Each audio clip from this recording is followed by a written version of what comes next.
In 1637, a Dutch sailor was thrown in prison, not for theft, not for murder, not for treason, but for eating a flower. That flower was worth more than feeding an entire ship's crew for 12 months. Just a few months earlier, a single bulb of this flower had sold for the price of a luxury mansion on an Amsterdam canal. Merchants were quitting their jobs to trade it. Farmers were selling their land to buy it. A weaver in the city of Haarlem traded his entire workshop, his tools, his livelihood, everything, for just one. And then, almost overnight, it all collapsed. This is the story of Tulip Mania, history's first financial bubble, and a warning about human nature that we have completely failed to learn from. To understand how a flower drove an entire country insane, you need to understand the world it was born into. It's the 1630s. The Dutch Republic is the richest nation on earth. Amsterdam is the financial capital of the world. Dutch merchants are sailing to every corner of the globe, returning with silks, spices, and fortunes. The Dutch are inventing modern finance. The world's first stock exchange has just opened. Money is moving, wealth is growing, and everyone is looking for the next big thing to invest in. That next big thing turns out to be a flower. Tulips had arrived in Europe from the Ottoman Empire around 1559. They were unlike anything Europeans had ever seen. Exotic, brightly colored, and incredibly rare. Owning a tulip was a statement. It said, "I am wealthy. I am sophisticated. I have taste." But one thing made certain tulips even more special and more valuable than others: a virus. A harmless little virus called the mosaic virus infected some tulip bulbs and caused their petals to erupt in dramatic streaks and flames of color. These were called broken tulips. No two were alike, and they couldn't be reliably reproduced. The rarest of all was called Semper Augustus, white petals with blood-red flames.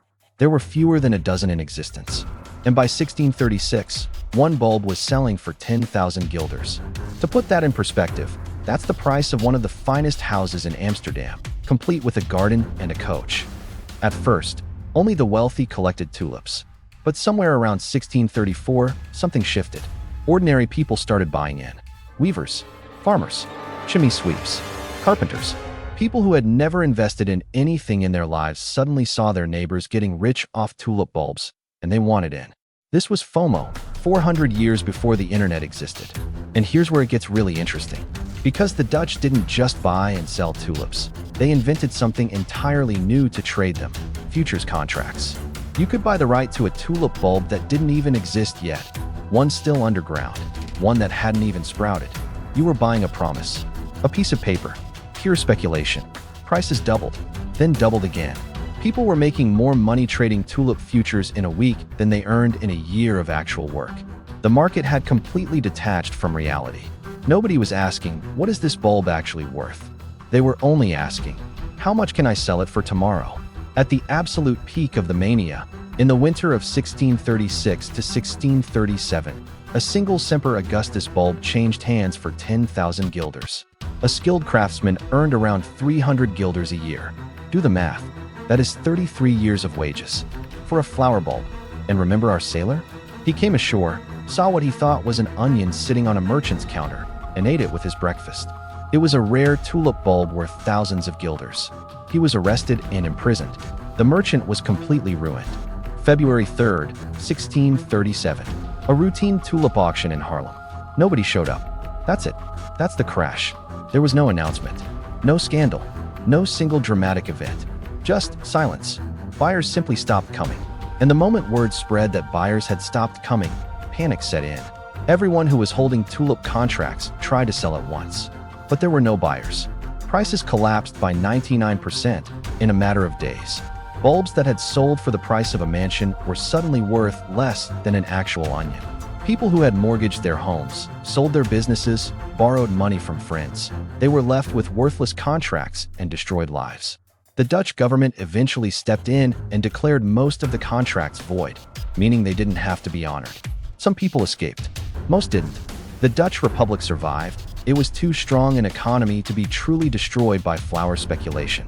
But for thousands of ordinary people who had chased easy money, the damage was permanent. Here's the thing about tulip mania that most people miss. It was never about tulips. Tulips were just the vehicle. The real story is about what happens when human psychology takes control of a market, when fear of missing out overrides rational thinking.